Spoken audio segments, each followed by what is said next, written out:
Okay, let's get started. So we have learned buffer overflow, format string variability, and how to write a share code. So today, and we may spend 2 or 3 sessions on a topic called return-oriented programming. Actually, you already learned a little bit about this in buffer overflow. This is a more general version of what we learned in buffer overflow. But in this version, we do not put the share code on the stack. So far, we learned code injection attacks in which you try to inject some existing code into the victim process address space. Like at the very beginning in buffer overflow, you inject the share code, right? Share code is a piece of code. That's machine code. That's instructions. You inject that into the address space and try to execute that piece of code. So there are many other attacks in which you do not have to inject a piece of code or share codes there. So the code injection attacks, they are just a subclass of control hijacking attacks. So in control hijacking attacks, you somehow hijacked the control flow of a program. So in buffer overflow, most of the challenges we did for buffer overflow, we overwrite the return address or we overwrite the saved EBP. But eventually the goal there is to let the CPU execute a piece of code that the CPU or the program didn't intend to execute, right? So you hijack the control flow there.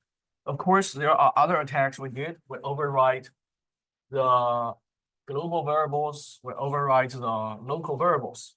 In those examples, we didn't really hijack the control flow. Okay. The control flow is still a legit one. It's just not a correct one, right? So in code injection attacks, we inject share code, and the share code is supplied by hackers. And they are machine code. They are just instructions. So we also learned a little bit about code reuse attack, especially we learned return to libc attack, right? We learned that how do we return to a system function call in the C library. We learned how to return to another function like print secret in the address space. You didn't inject that print secret function there.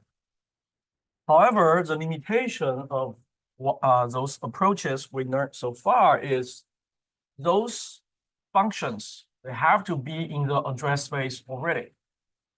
The print secret function was already in the address space. And it's a very convenient function. That function print out the flag for you. It doesn't do anything else, but it's what exactly you need, right? But if you are really hacking a real world software, they're not going to have some functions like that. Print the secret or tell me the secret. They don't have functions like that. But what you really need here is you need to return to some place that you didn't really inject the code. You are reusing some code, but you can use that to do something Turing complete, right? And that's what we're going to learn today. It's return-oriented programming. And there are other versions of return-oriented programming as well, inspired by return-oriented programming. There is also jump-oriented programming. But I feel jump-oriented programming is kind of difficult on Linux systems. I do not usually find the gadgets for that. There was a paper on jump-oriented programming maybe 12, 13 years ago. In their paper, they were using Windows as example. And I've been looking for similar gadgets on Linux, but I do not usually find some. Then there are core-oriented programming and other like seek return-oriented programming. So those were published in some papers in the last 15 years.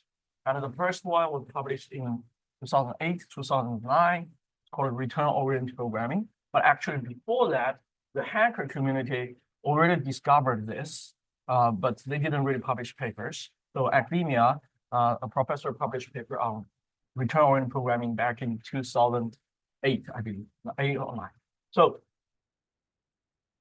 return-oriented programming, or ROP, is here one of the most fascinating attacks discovered in the last 15, 16 years. So now you guys can do a lot of CTF challenges, but after you learn this one, you will say, oh, it opens new doors. Actually amazing. We can do all kinds of things here. So a little bit history here. What is ROP? Like I said, actually in 2007, there was a paper published in ACM CCS, Computer and Communication Security, one of our 4 top conferences in academia for security. So several weeks back, I was out of town and I delivered a class online. That's because I went to CCS in Utah this year. So 2007, there was a paper published. The paper was titled "The Geometry of Innocent Flash on the Board. Return into libc without function calls on x86." So this was written by a single author who was already a professor at the UCSD that time, and he probably felt this is a very important topic, so he decided to write the paper just by himself. So the keyword here is geometry of innocent flash. So what does that mean? Innocent flash is just random bytes, random instructions that are not malicious, okay, in the address space. Then you reorder them, you come up with a new geometry of them, and they become malicious. They become codes that can do whatever you want it to do. But they were just the random bytes, random instructions there in the first place. It's really hard to tell who came up with this idea first. In a hacker or hacking community, there are people talking about this. There are people trying to find out who discovered this first. And there has been a lot of debate on who discovered this. But the general understanding right now is in this CCS paper, it was not the first time this was discovered. Is this just the first time? It is well documented, and it's a well-written paper. Same as what we saw in the Smashing Stack for Fun and Profit paper, right? The FRAC article. That was not the first article. That was like the first well-written article teach people how to do buffer overflow. But the hacker community, some people already know how to do that before that paper. Right. But obviously, this is a single author paper published in one of the best security conferences. And so the professor got a lot of credit for that. And because of that, there has been a lot of conflicts between the hacker community and academia. And there are stories about that because the hacker community feels like once again, academia is taking their credit. Yes. So the information I can find here is the technique was first introduced in 2005 to work around the 4-bit architectures that require parameters to be passed using registers by Kramer. Okay, so that's the information I can find. So let me talk a little bit more about this paper.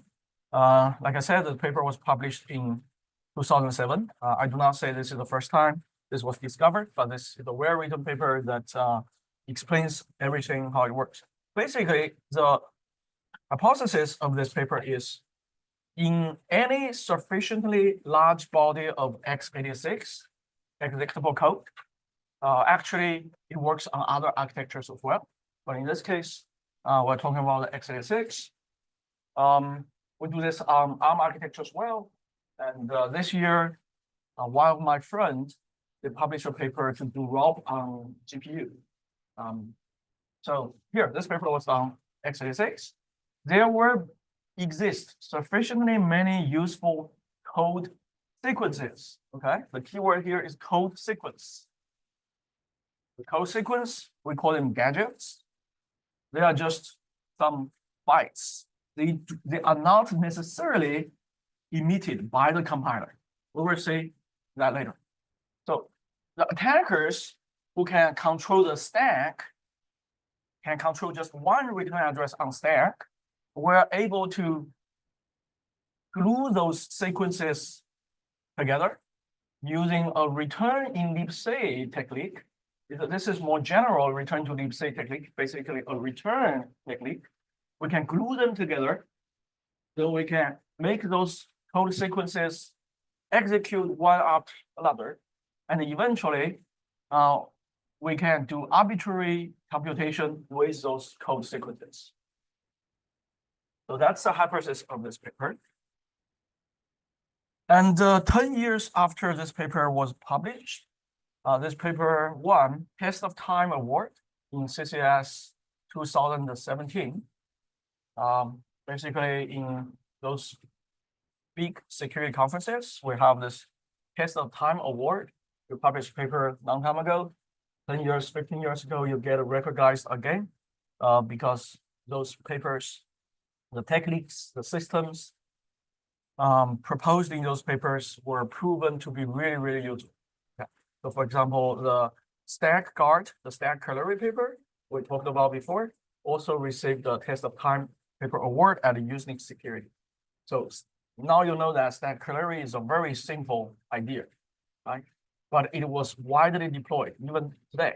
20 years later, it is widely deployed, even though it's not very useful anymore. But because of that, it has been very useful for like 15, 20 years. So it also got Test of Time Paper Award.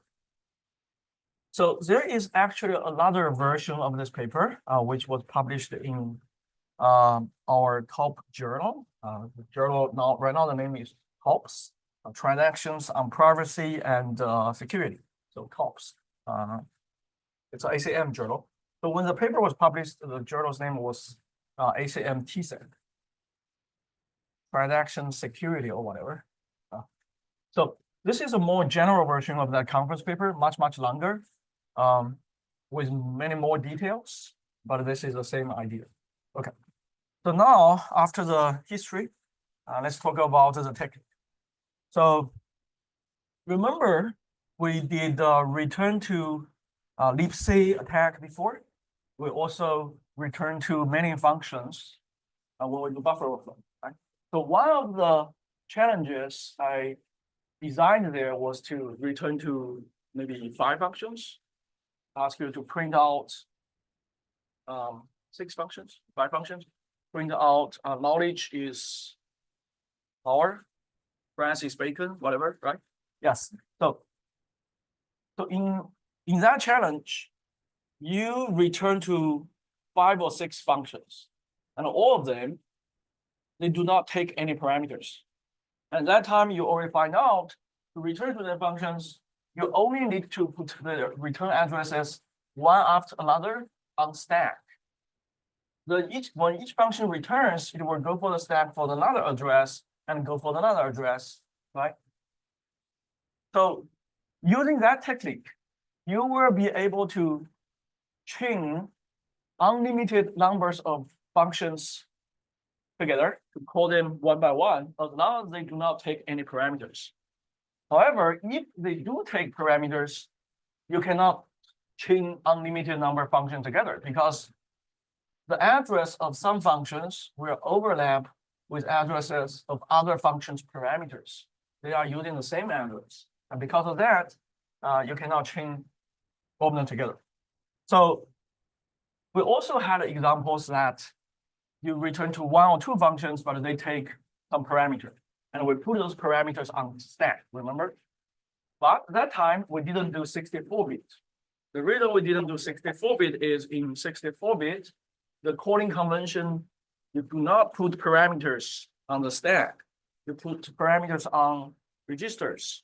And the first parameter in RDI, the second parameter in RSI, then there are third and fourth registers, right? So that time we do not have a technique to put parameters in registers. We can only put on stack. That's why we could only do 32-bit. And now with ROP, we are going to do both of them, right? We can chain all of them together, unlimited number of functions together, and we will be able to put parameters in registers, then return to functions. That's why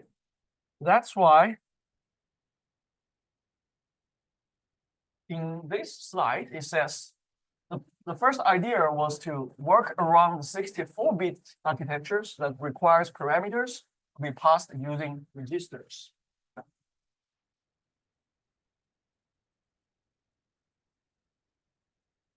So what is ROP?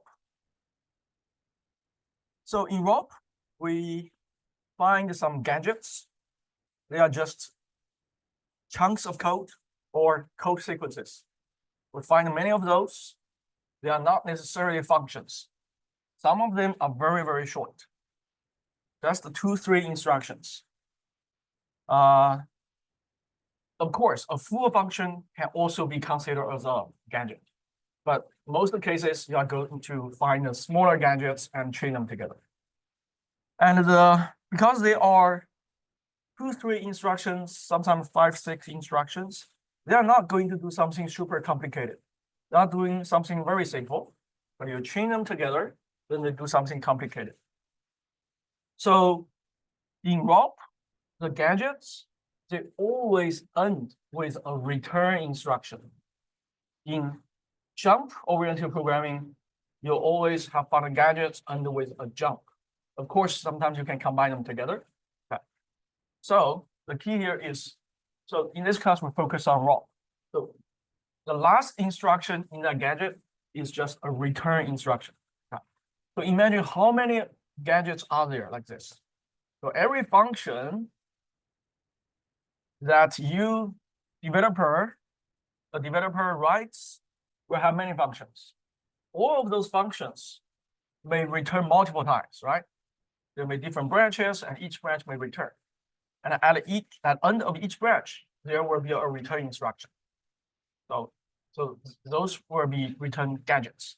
But there are actually much more gadgets than that. Okay, those are gadgets emitted by the compiler. That's intended gadgets. There are many unintended ones. So we chain them together. The way we chain it is similar to we chaining functions with no arguments. So in this attack, attackers do need to control the stack, but they do not need to inject code on the stack. They need to control the stack, need to override the stack. But stack is writable anyway. So you can still put calorie there, then you may need to defeat calorie. So I just said that there are many more gadgets, return gadgets, than what the compiler emitted actually. So how is that possible?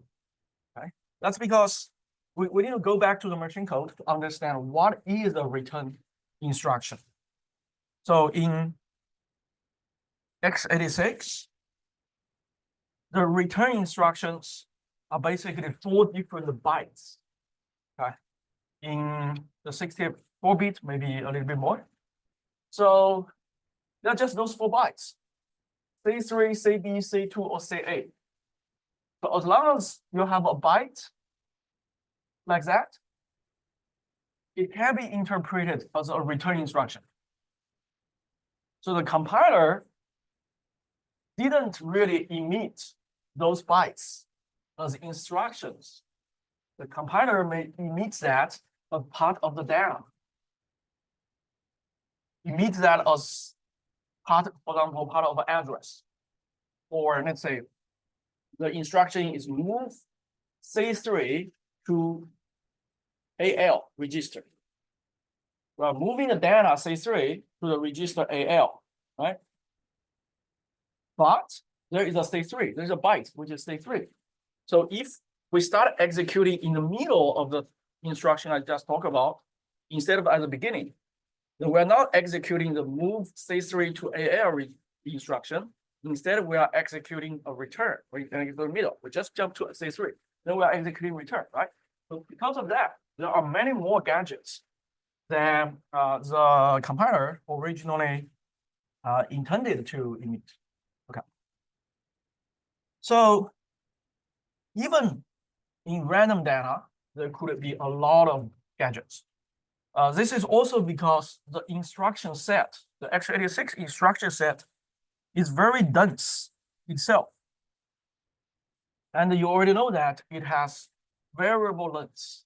Some of the instructions are 1 byte, some of the instructions can be up to 13, 14 bytes. This is different from RISC architecture. In RISC architecture, usually the instructions are the same length. If you are doing ARM, the instructions could be 16 bits or 32 bits. Because of that, you can only execute at certain places. You cannot jump to any byte and execute there. But even for ARM, because there are 32 bits and 16 bits, you can interpret a 32-bit instruction as two 16 ones, so you can still do that. Okay. GPU, the same thing. GPU, the instructions may be the same length. Then you can at least reuse the gadgets emitted by the compiler. But for x86, the instruction set is very is dense and the variable length. So how do we prove that? Let's say I remember the online assembler is blocked. This one we cannot go there. Yeah. Oh, it works. I see. Okay. Let's try to do. Let's see. We go to any challenge. We just try to get some random data. Okay. We just cat device random. Okay. We're getting random data on this computer. This is random data. Let's stop it. Why it's not stopping?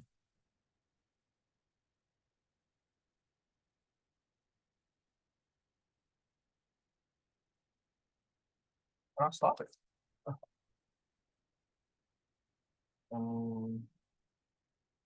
Another one.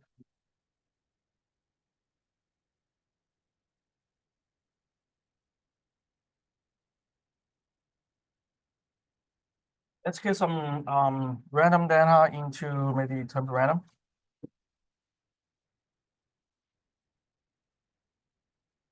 Let's get maybe 2-3 seconds of random data, and you can see this is a random data we generated in the last 2-3 seconds. Ah, why don't stop?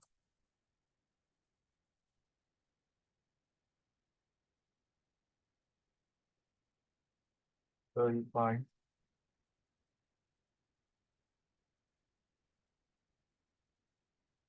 Let's say it's just against a little bit. Right? Random.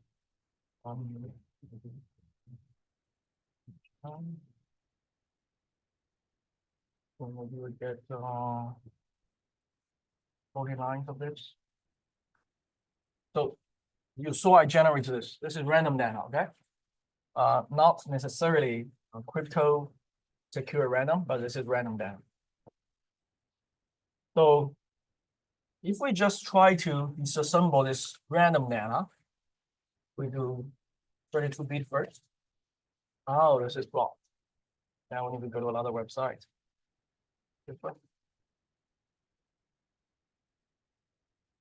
How do I disassemble here?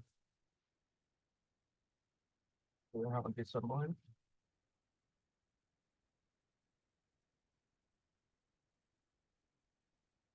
Oh, okay. We try to disassemble it. Does it take this format?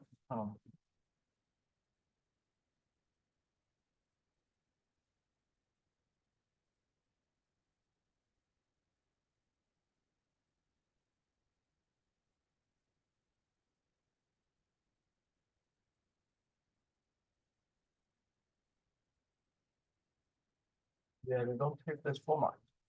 What else can we do? Compiler, online assembly compiler. Yeah, this is a website I usually use. I work here. Actually, combine for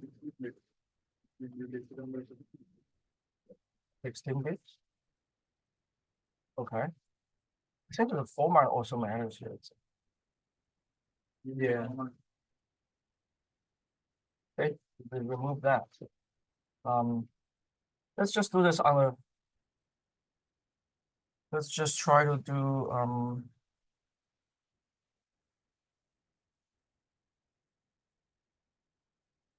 So in OBJ down, how do we work with that?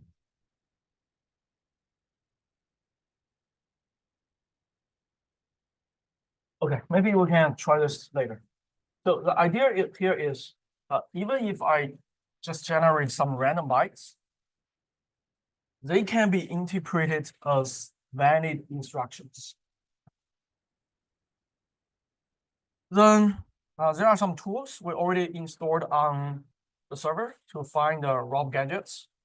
For this class, we can just use this one, ROB gadgets. So in this class, I try to not use basic tools like pound tools because I want you to write each byte.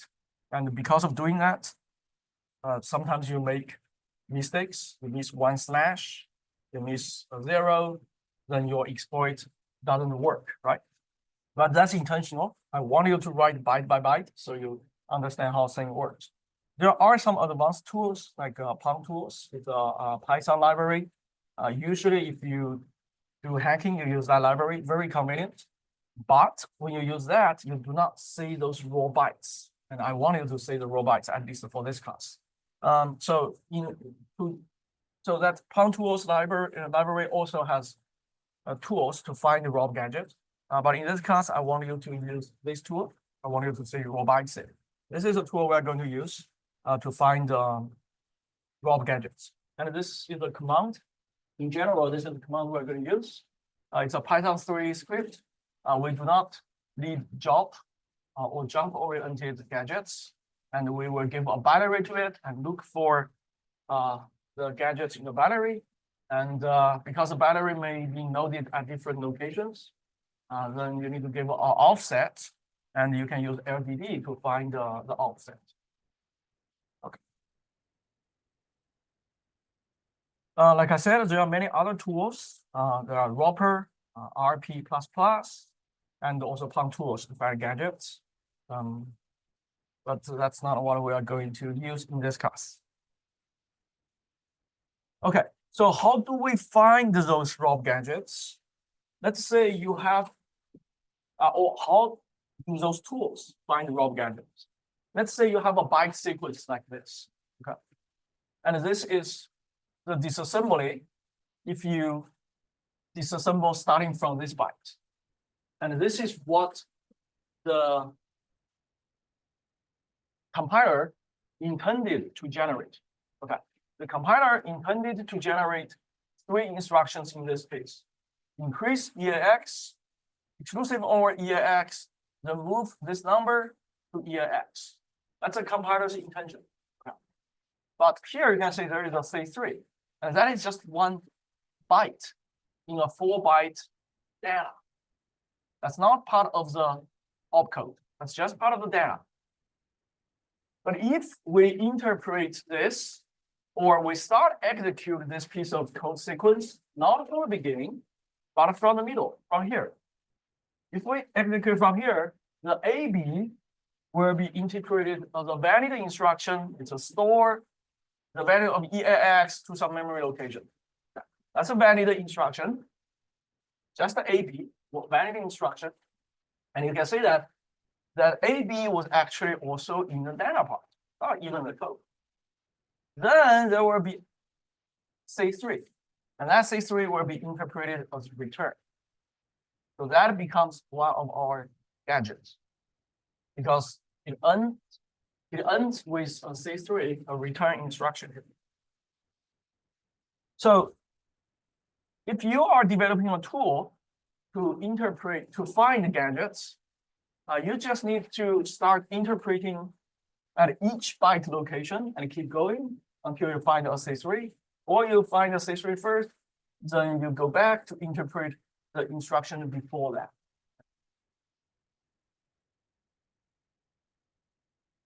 So next we will learn how to how can we really use this ROB technique to return to any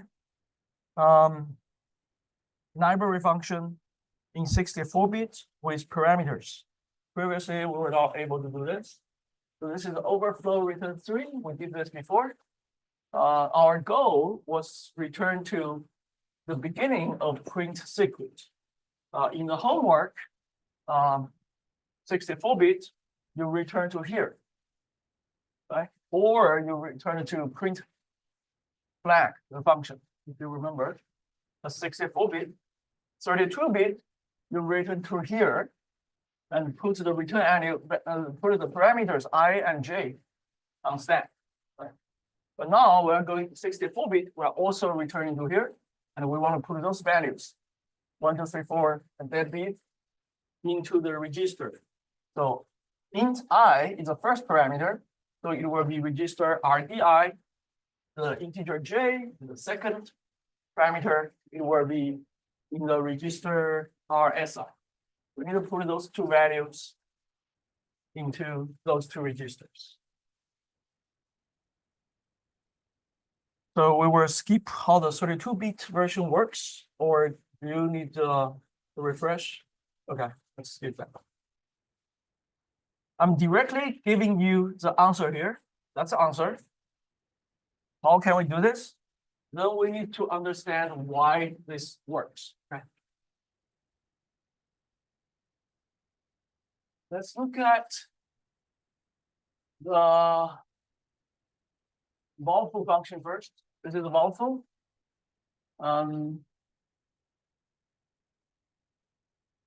Right.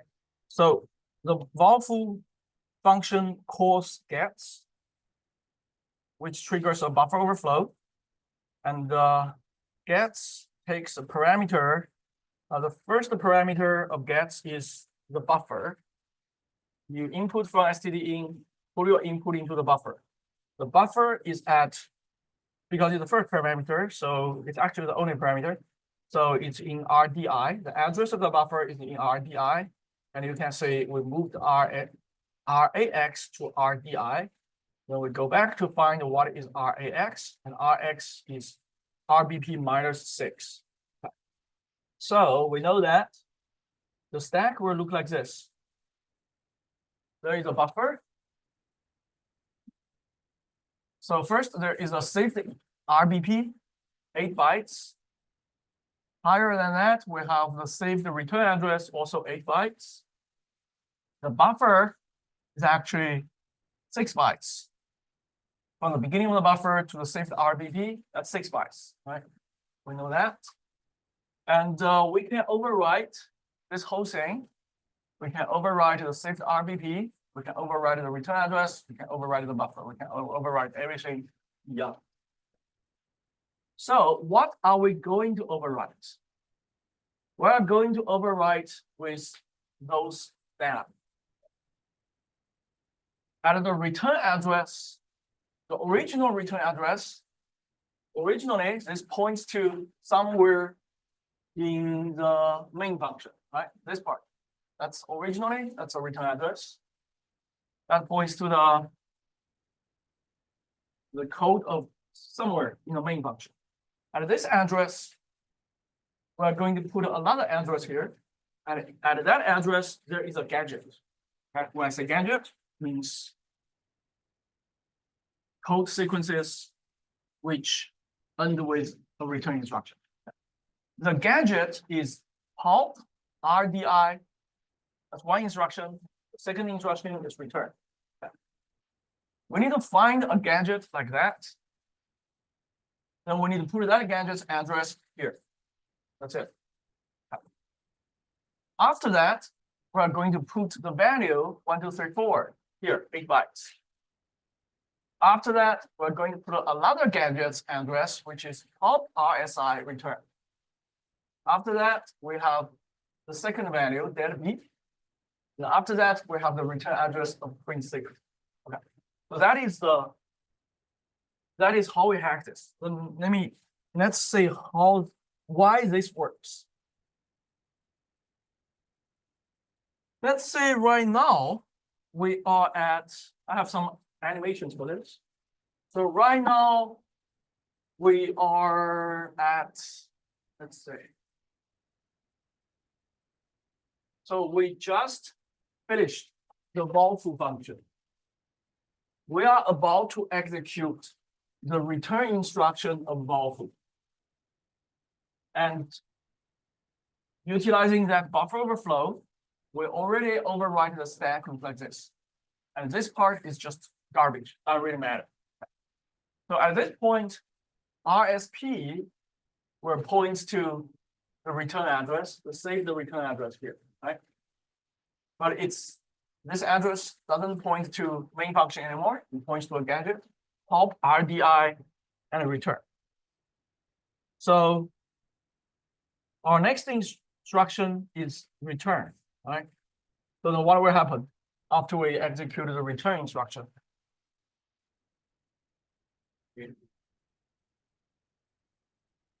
We're doing the same thing. Yes. So now we're going to execute the return instruction. So the next instruction the CPU will exit will be pop RDI, right?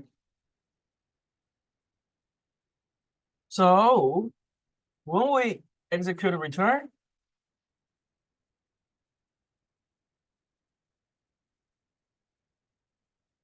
that return, the RIP, the code pointer, will point to the gadget of pop RDI return, the pop RSP.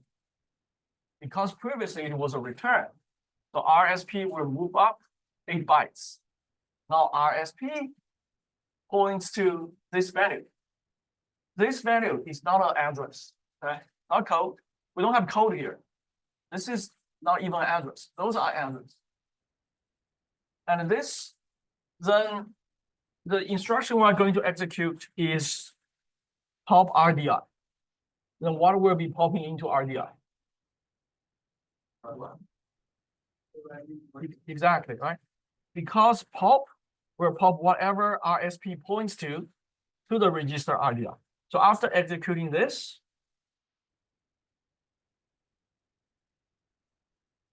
after executing that pop instruction, RIP keeps moving forward, right? So RIP now points to the address of the return because after executing this instruction, it points to here. Right? However, this value will be popped into register RDI. And because it's a pop, RSP moves up again 8 bytes. RSP points to this address now. So what is the next instruction to execute? Not yet. The next one. We just executed this one, right? So the next instruction to execute is actually return. So now we are about to execute the return instruction. So RSP points to here, and we are going to execute return. Then what will happen? So whatever RSP points to will go to RIP. So now RIP has the address of pop RSI. RDI, no one changed it, so it still have that value. Then RSP moves up 8 bytes. Okay. Now we are going to execute pop RSI. So after we do that, the value of dead beef will move to the register RSI. Make sense? Then what is the next instruction to execute? It's a return again. So now, then by executing that, this address will be moved to RIP. Right? So that's how it works. So now we're about to execute the function print secret. And RDI and RSI, they have the value we wanted to have. Make sense? So how big are the gadgets here? We used 2 gadgets here. Very small gadgets. Most of them are just 2 instructions.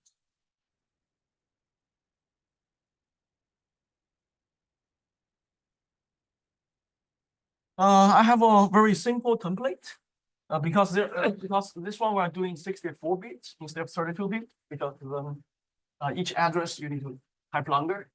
So I use a simple template. This is very simple.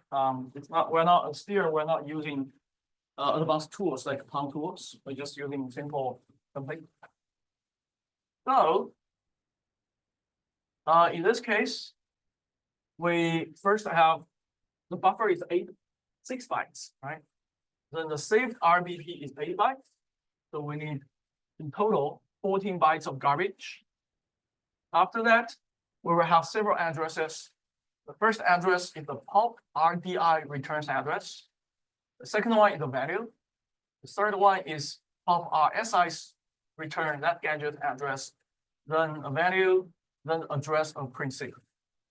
So this part will be 40 bytes because each one of them is 8 bytes, and we have 5, so 40 bytes.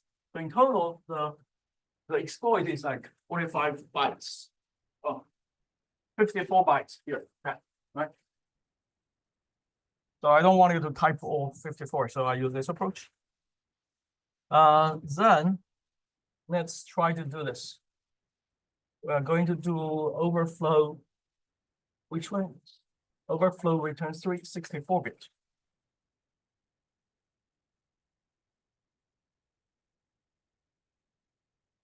It's in buffer overflow, it's not in raw. Overflow returns 64 bits.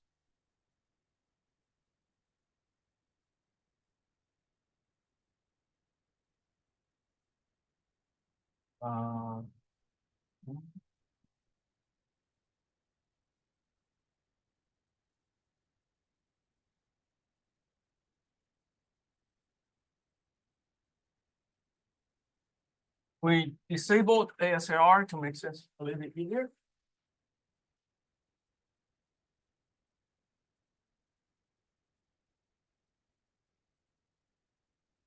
First, I use LDD to say where are the libraries loaded. Because the libraries are also loaded into the address space of that process. And the libraries, they have code. So there are code gadgets there as well. You can also try to find the gadgets in this program as well. We disabled ASLR. You can see the address do not change. You can say the C library is loaded at this address. And this one is the loader and interpret library. So if you can find gadgets in all those places. Where's our raw code? Oh, raw gadgets, excuse me. So let's try Python 3.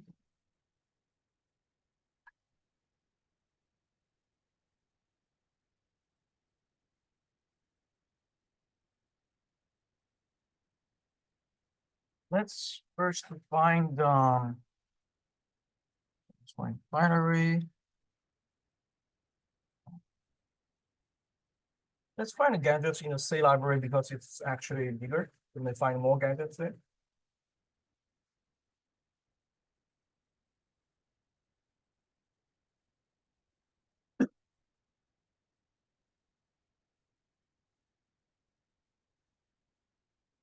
So we use this tool. We try to find the gadgets in this C library, and it actually gives us 100K of gadgets. But you can see some of gadgets are jump gadgets. Some of them are core gadgets, so we don't really want them. In this class, we only want the raw gadgets. So we do a low job, low cop.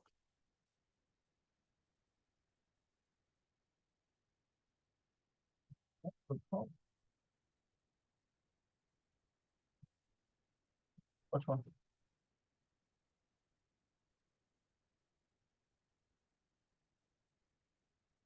Oh, there is no cop. This one. The job is okay.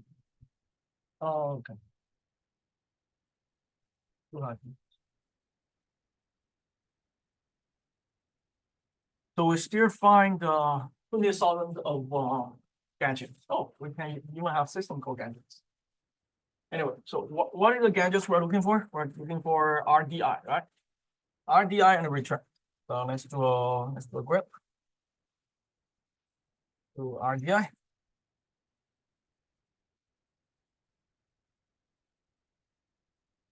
So we want to do a pop RDI, then return.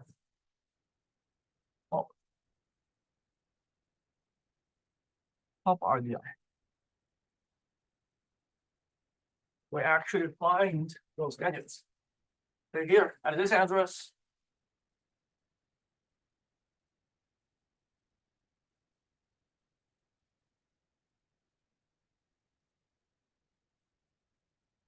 At this address, this is the offset in a file, in a program, not the runtime address. And at this address, we find out one gadget, pop RDI return. Okay, that's exactly what we want. We actually have similar gadgets, pop RDI return F. So those are not what we need. We need this one. And you can see many other gadgets here. Even system gadgets, but those are not necessarily the gadgets we want. So this is the first gadget we want. This one, where is it? Yeah, this one. We want to find its runtime address. So we do a LDD again to say where this library is loaded. The library is loaded at this address. So we go back to the gadgets. And we actually put an offset here. When we do this, the tool will automatically calculate its runtime address for us. So this is the runtime address for our gadget. Okay. Don't say it. Let me copy the template, the exploit template for our server first. This is our template. Let's put on temp. Let's call it exploits. E max .sh.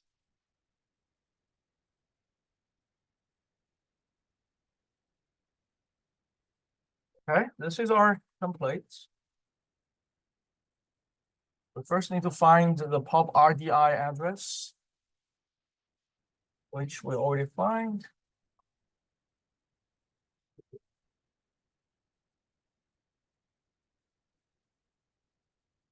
So I copy this gadget's address. Let's look at this one.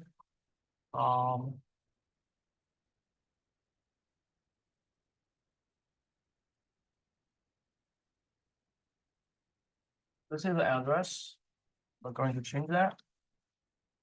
Then the second 8 bytes, we don't need to change. That's a value.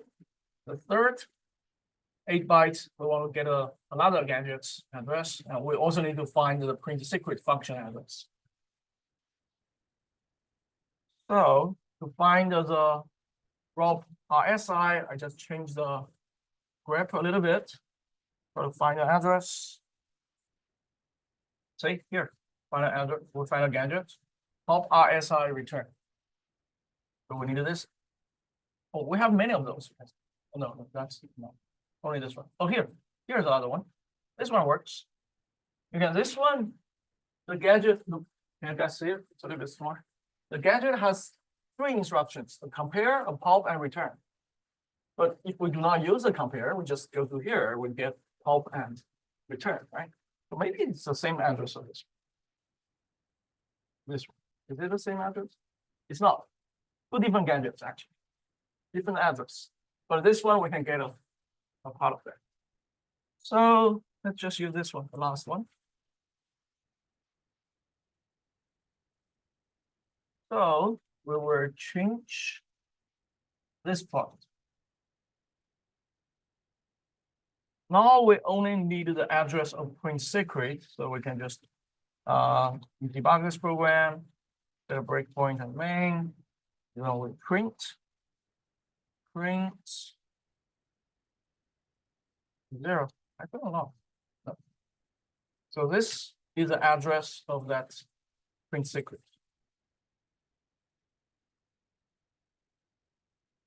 Okay.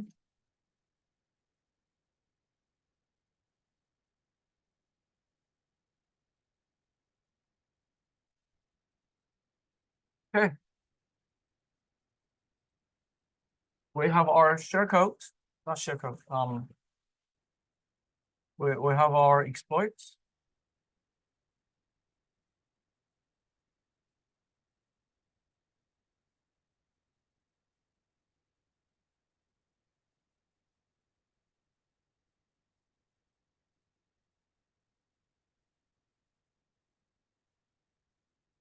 Hmm? What did you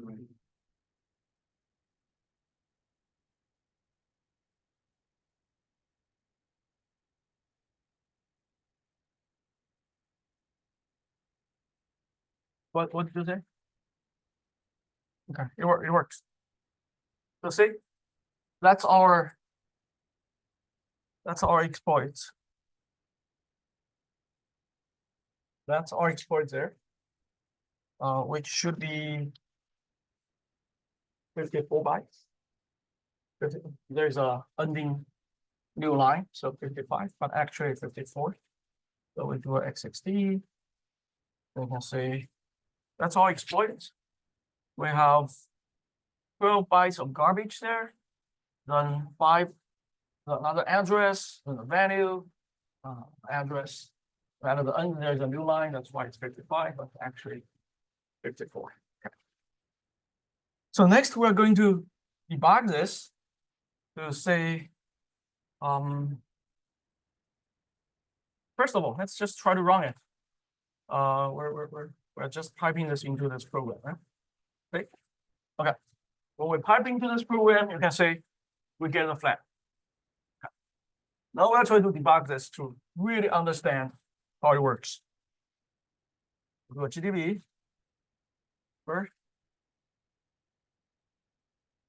We run this program, and when we run this program, we want to have our exploit to give us the exploit script to give out us. Did I say breakpoint? Yeah, I should set a breakpoint at vol-foo. No, I should set a breakpoint at the end of vol-foo. Yeah, this is where I should set a breakpoint. Okay. Now we run this again.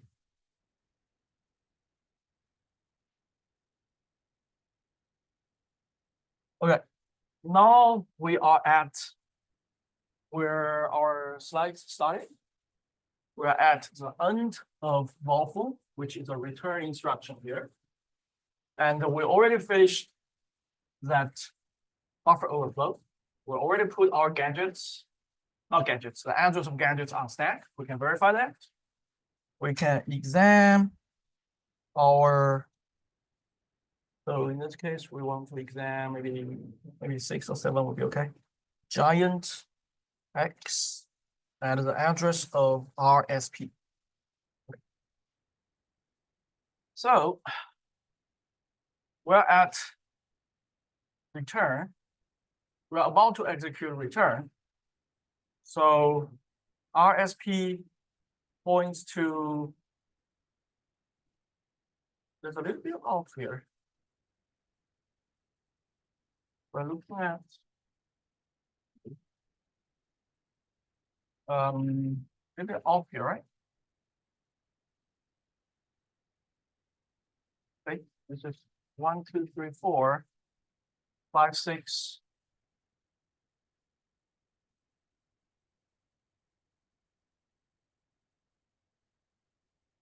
Several bytes off.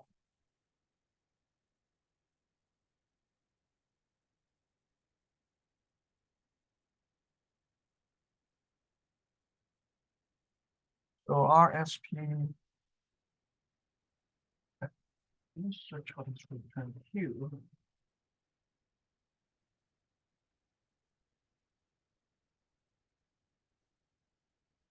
think that Q plays a role here. Hold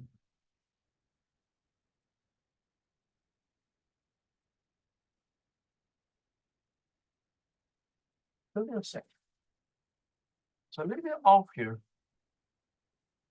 So this part belongs to right?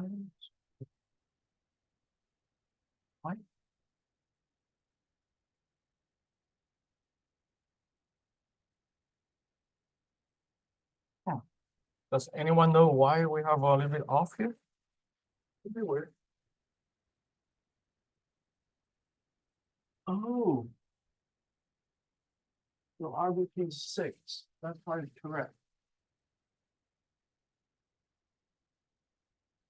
14. But here, not 14 there. Anyway, let's try to SI there, see if it works. No. So when we do SI, it generates the segmentation fault. So it was not successful. Huh.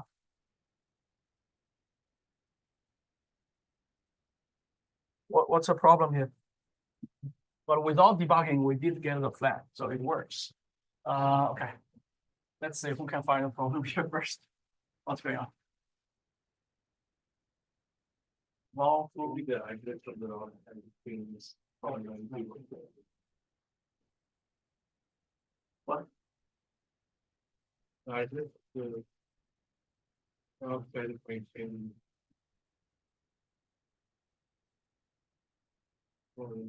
That should not change. We disable the SLR. But why this right off?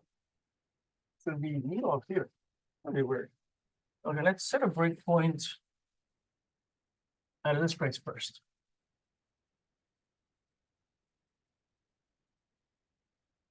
Try this again. Now we are at this call. So the stack should look correctly. Right now, X. Okay. This looks right? We have this probably the return address. This looks like this looks correct. So instead of using RSP, let's use RBP. It'll be easier because RBP is supposed to point to the saved RBP. So this is the saved RBP, looks right. This is the saved return address, looks correct. And we're trying to overwrite here, here, and here, right?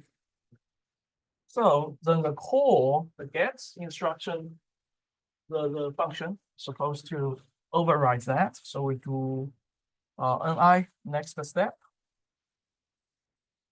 Now we should be at the instruction after call because we are here. Yes, we're here. Now we examine the stack again.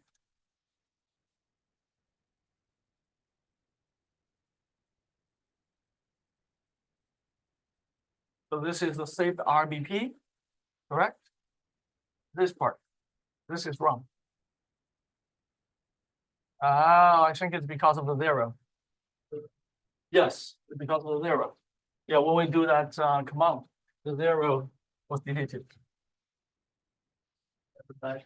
Yeah, this one. So, okay. So what we can do? We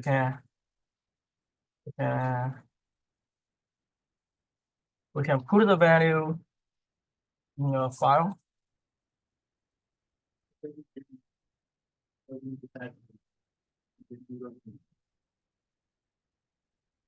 May not be the same. Yeah, may not be the same. Yeah. Let's just do BE. Oops.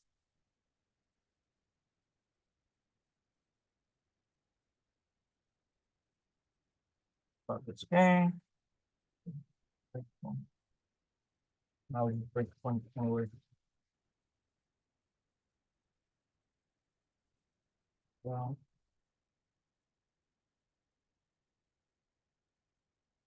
So what other syntax we can use to get it there? Oh yeah, you're right. We just do this, right? That makes sense.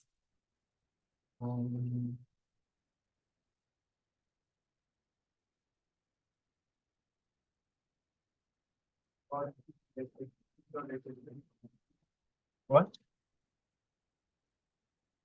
Let's try that poll first. And then four.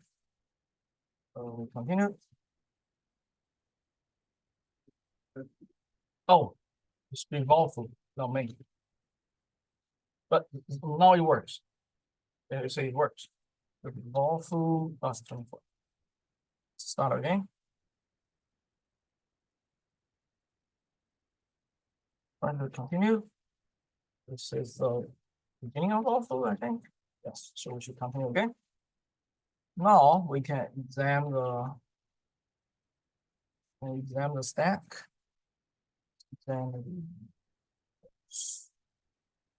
BP. Okay. So this is before the buffer overflow. This is the saved RBP, correct? Save the return address, correct? Other values we don't care about. Then we overflow this. Now we have the saved RBP to OAs. This one used to be a code address. Now we have a gadget address. And this gadget is part of the C library. Gadget is not part of the program. We can also find the gadgets in the program itself.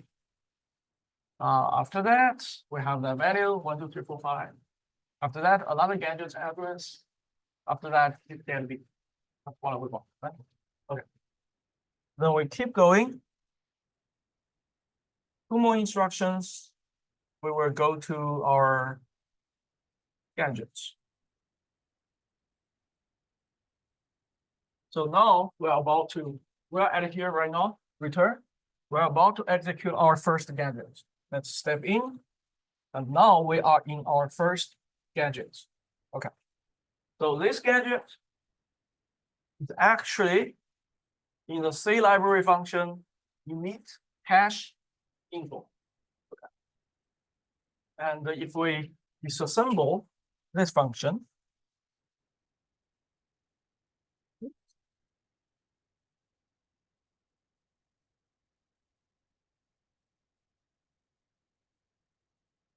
where is our address? Anyone remember our address? Here. CB68.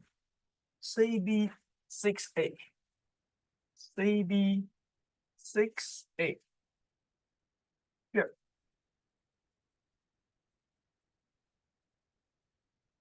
You see? We're disassembling that function. That function doesn't really have those 2 instructions. What the compiler emitted for this function was pulp R15 return. And pulp R15 starts at 69, that's the address. But if we return into the middle of pulp R15, we actually get pulp RDI. We go to 68 instead of 69. We get pulp RDI. So that was not an intended instruction generated by the compiler. And then here we get our gadget. Okay. So that's our first gadget.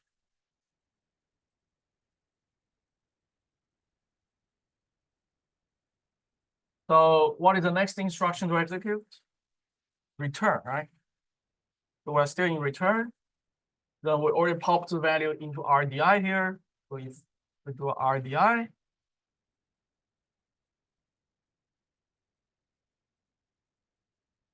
you can see RDI already has our value.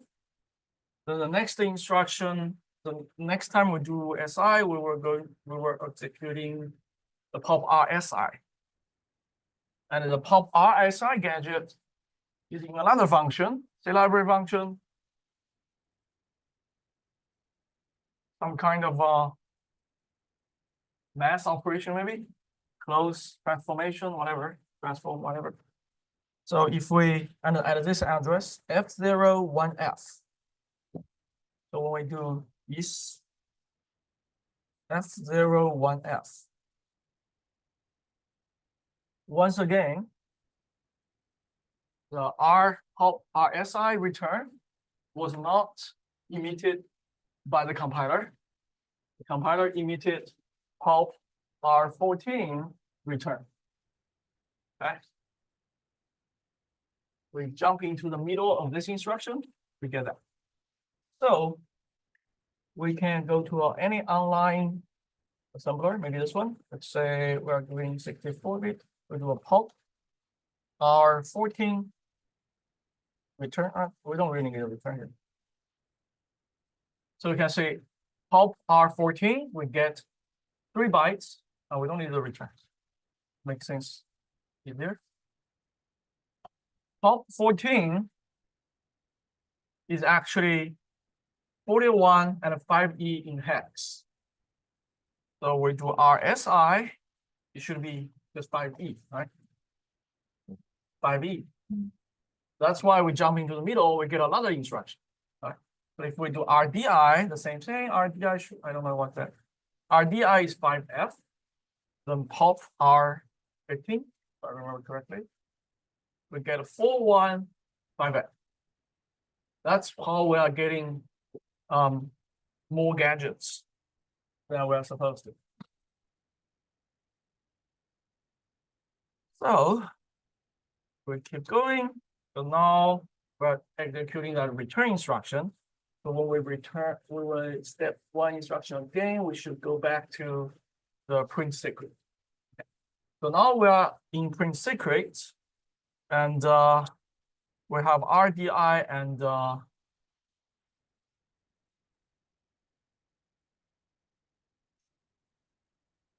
we have RDI and RSI set up as what we want. Okay. So in this case, we're using 2 simple gadgets just to set RDI and RSI. But you can imagine we can actually do arbitrary computation with those gadgets. So in this case, we were trying to find the gadgets in libc. We can find the gadgets in other places. Let's say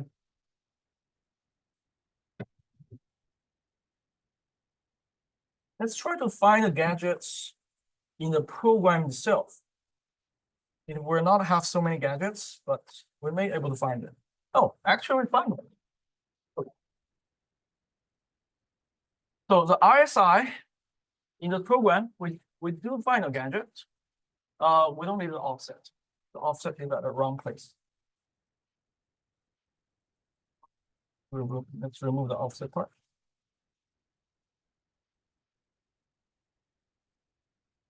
So how many time do we have? Class under the 1 half an hour? Okay. Well, we have enough time. Okay. We do not find the exact pop RSI return gadget, but we find a useful one. Pop RSI pop 15 return. Can we use that? Huh? What do you mean you use this one?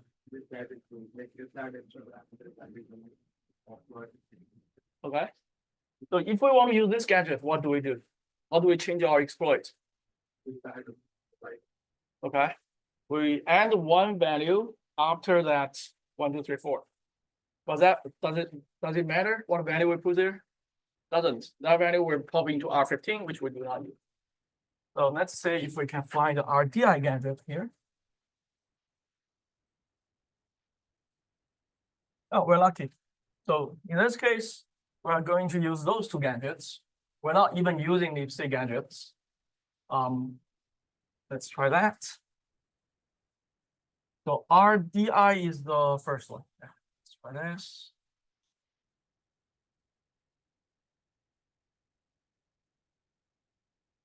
And, okay.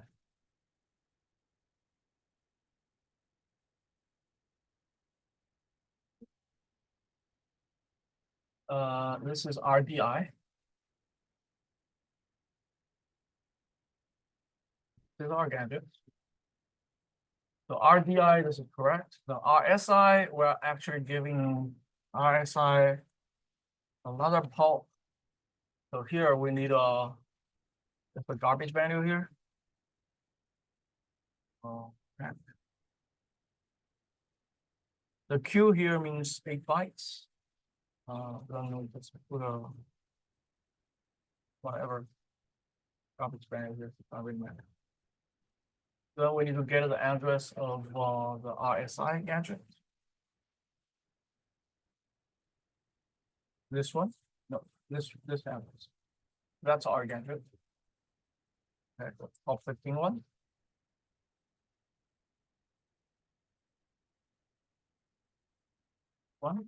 This one.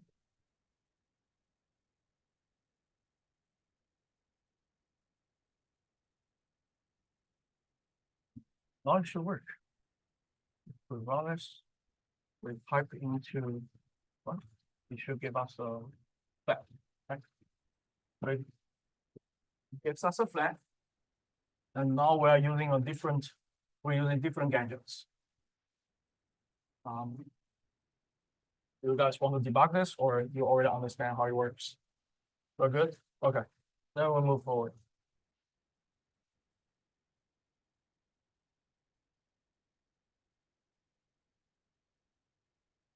Okay, so now this is our first chain challenge here. I'm not showing you the code of the whole program, just showing you part of the program. This challenge has 4 functions you need to return to or call, and you have to call them in the correct order to get the flag. There are F1, F2, F3, and F4. Okay. You are only doing 64-bit for this version, and for each function, you need to set a parameter. So for F1, the parameter has to be 1, F2 has to be 2, F3, 3, 4, which means you need to set RDI. So after you set RDI, you need to set the RDI for each one, then call into each one. Then you can get the flag. So for the next 30 minutes, let's work on this. Yeah. You can use the template I provided in the slides. You need to modify this template. You need to use the rob gadget tool, find the address. So next class, we're going to do something more generic. Instead of calling those functions, F1, F2, F3, F4, or we're still calling functions in this case, right? We're still calling F1, 2, 3, 4. We're still calling print secrets. Next class, we are going to just write exploits that can read the flag and give you a shell. More generic. Yeah, that.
We have the proper sign. We can find both gadgets in the binary itself. You don't really have to use the C library. But for SI, oh, you don't need the SI. This one you only need BI. Yeah, because there's only one parameter. So you just need to use this one. It's actually quite easy.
Try to create a file in your home folder.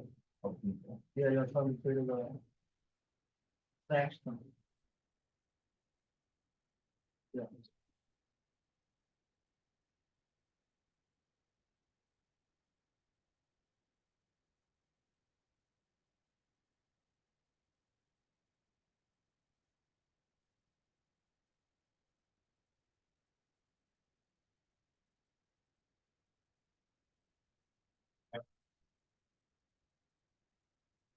What your plan to walk at the time.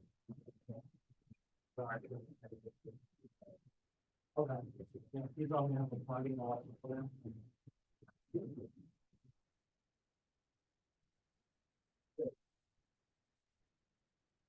Yes. Yes. Calls. So on different machines, you don't know where the line is where you go, especially when there's a off. So you don't know right now we can offer this on. It was different from us. So one, this is a stat. When you get that, you only get the alpha. Yes. So the option that there, technically it should remain in place instead of offset. Yeah, yeah.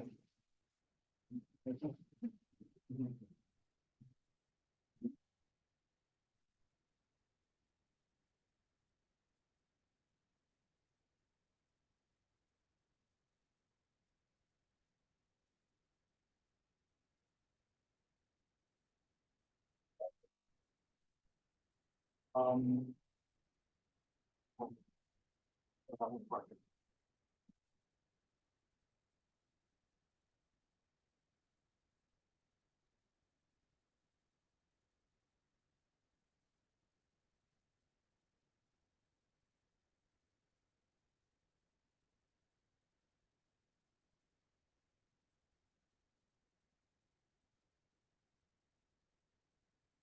so there is a value function here. The value function is exactly the same as the last one.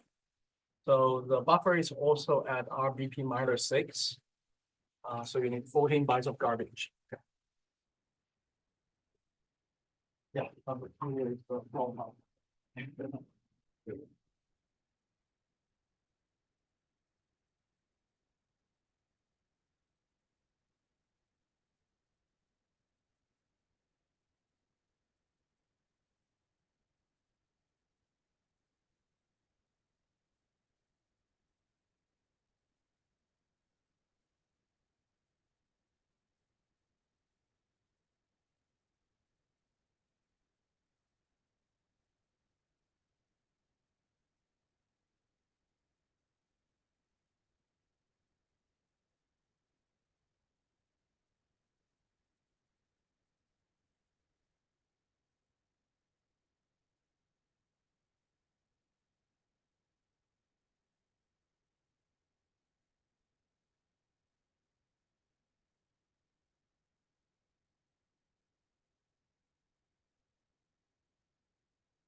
Yes, so cool. It is.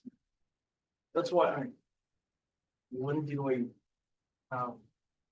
accident systems like that, like in the film, it's 30 years to get all the movies. It's incredible.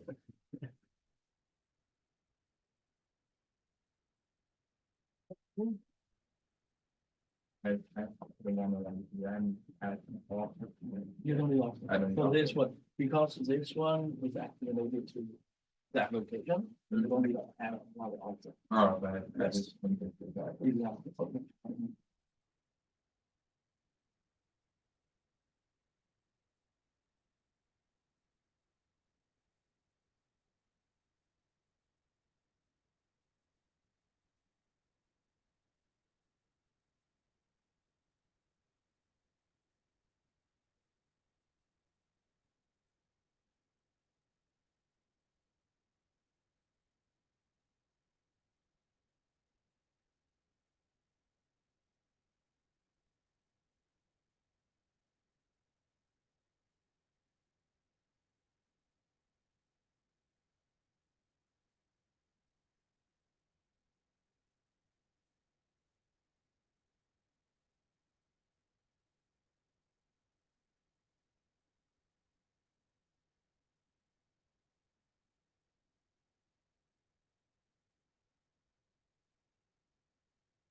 Oh,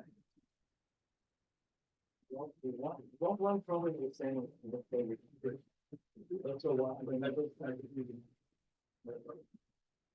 oh, yeah, the standard. Just, for you to get more. Probably the same thing.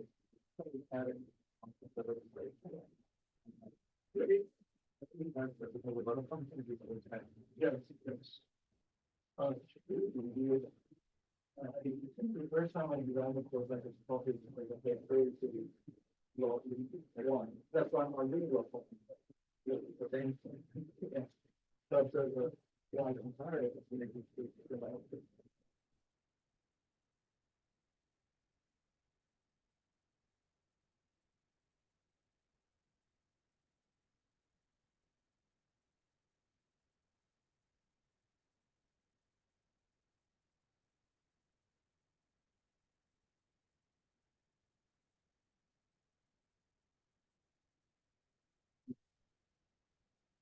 I didn't add it.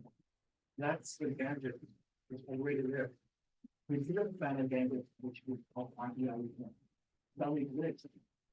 But there exists a lot of gadgets called RDI. It's called market.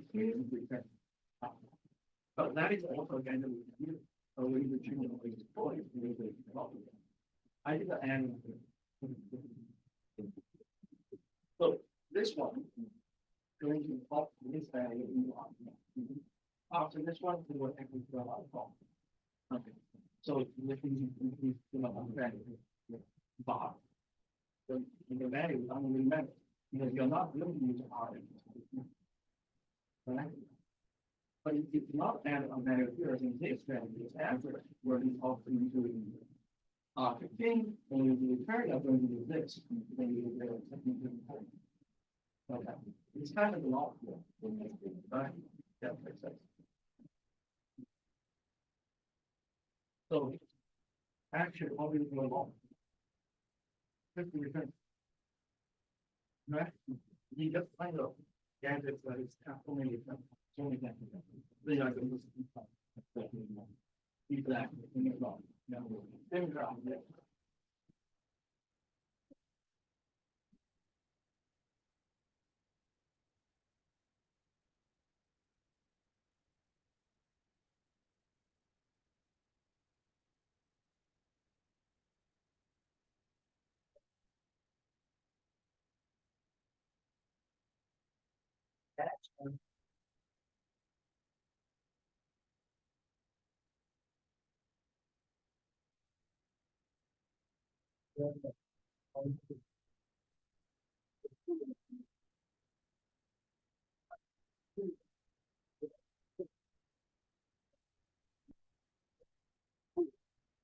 Who runs that one? The gadget.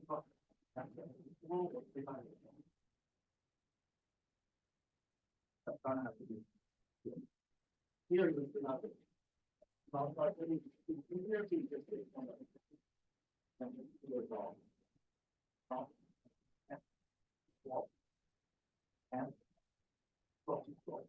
yeah.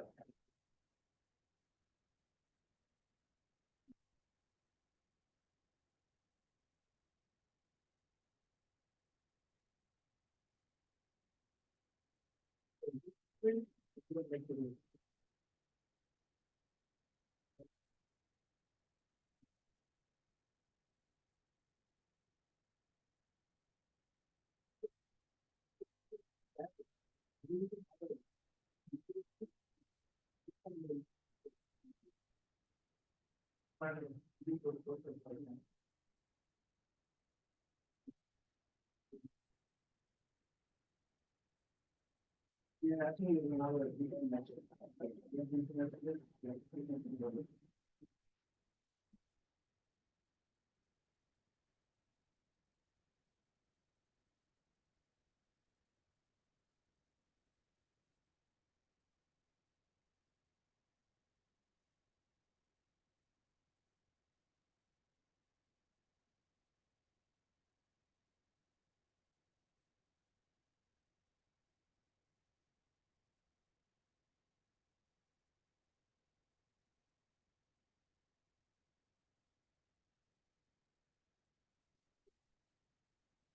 Oh, okay.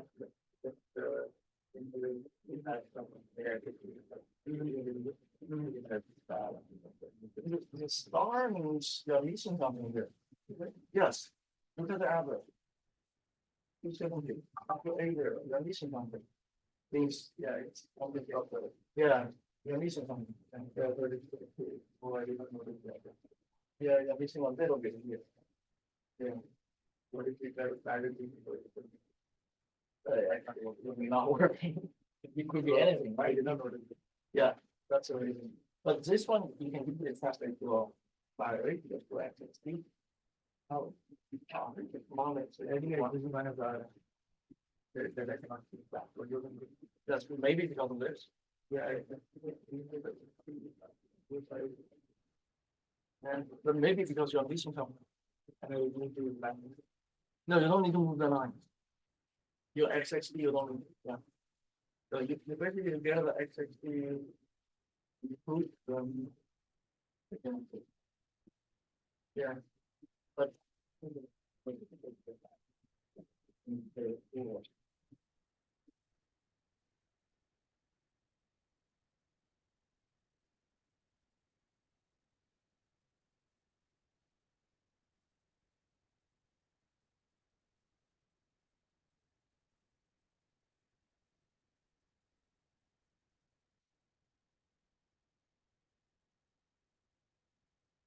you write your own script about that, or well, if you write your own script about that, then you can change your script directly write your binary.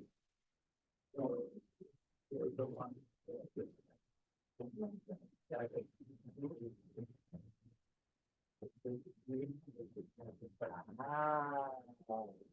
So technically here, what we say is already in the binary. You don't need to print this by the. But you ready to apply to technically the same thing. Yeah, technically the same thing. Can work into everything. Yeah. It's just the right tab. Many of those files are not writable. Yeah, but if I try to print it, then it will. I think maybe you can do it safer.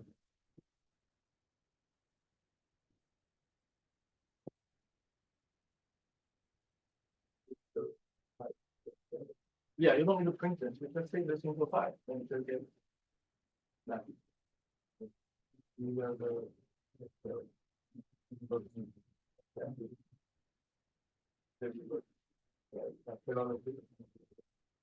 yeah, it's only that's the state of the file when you get that file. You after we save, we can save that to a file instead of both things. Yeah.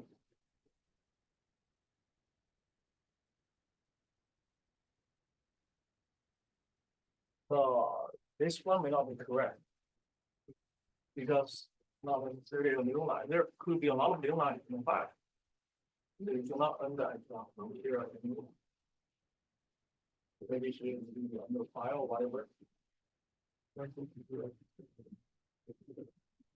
No, that's not really a single thing. There may be a control amount for that. I think that's what this may not work. Because they're binary. The new line is just 20. Right, we get a lot of 20 there, right? Yeah, and they're not getting everything. Yeah. Yeah. Or instead of doing half, maybe we can do that. Then copy, maybe it somewhere. And do say or whatever. Or get back. Yeah. And anyway, that's why you get about it. Well, or just do XXD. So you can get the text of the battery and do XXD and take it back. So you don't need to worry about a new line or whatever.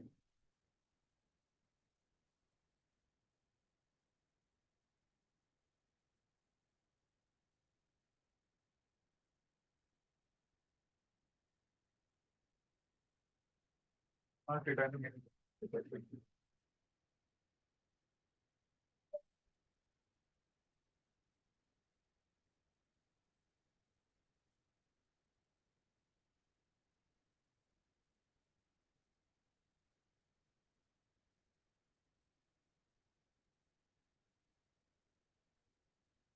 So if you finish this, you can start working on the homework. The homework this week is about format string. We only have 5 minutes. By the way. What happened? Yeah.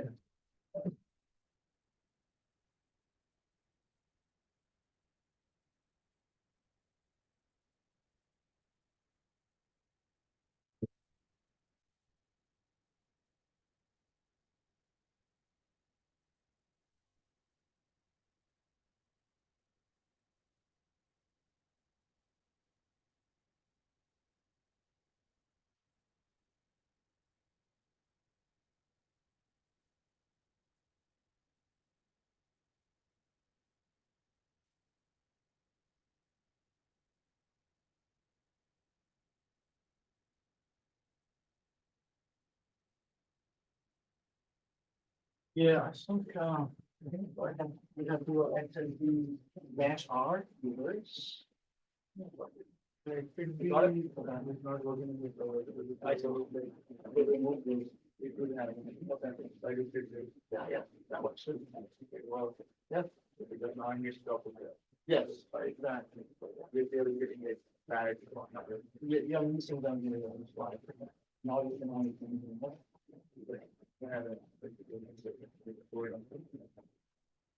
Yeah, yeah.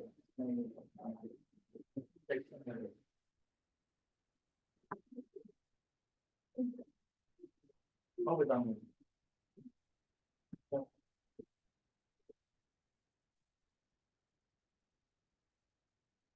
1:35 p.m. tomorrow. Tomorrow. Yes. Sure, yeah. After lunch. Sure, yeah. Yeah, because tomorrow we're going to have a meeting before lunchtime. Sure, yeah. So after that, we'll just grab something quick. You know, after we come back, we'll take a short break. Then we can look up for the water. Cool. See you. Are you walking back? Are you walking back to 170? No, actually, I have class. I see. Yeah. Okay. See you. Yeah.